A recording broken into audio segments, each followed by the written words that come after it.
our team has had a heck of a few years. We just completed a merger of equals in the middle of a pandemic. Wow. We completed our client conversion, and the next week announced another merger that we were being acquired by TD Bank in a unprecedented, unexpected bid. We were not for sale, and we got a 40% premium. So they have been busy telling our story for years of a growing bank. Wow, that is some year then, absolutely. And of course, that's on the backdrop of what has been a tumultuous year across the capital markets. Probably hard to pick one out, but what do you think has been the biggest challenge when it comes to communicating with the market in the past year?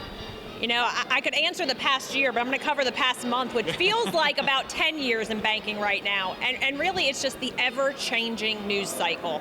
This constantly waking up and something happening with Credit Suisse in Europe is impacting the US banking system. Something happened to Silicon Valley is impacting the European banking system. And the market is just reacting to anything right now in the banking sector. And so it's constantly trying to see what the story of the day is and being able to respond to our investors and the analysts and our clients saying, how do we measure up against that? Do we have the same issues as other banks? And it has been a roller coaster ride the last month.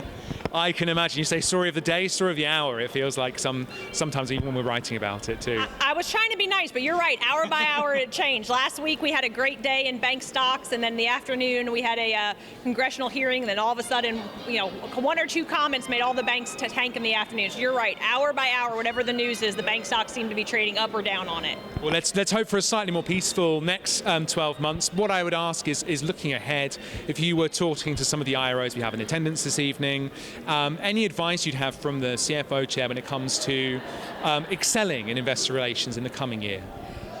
My best advice is always be open and honest and available. No matter what's happening, what the cycle is, whether you have a good story or bad story to tell, be the one out there telling it. Don't let somebody else tell your story for you because you're not talking to them.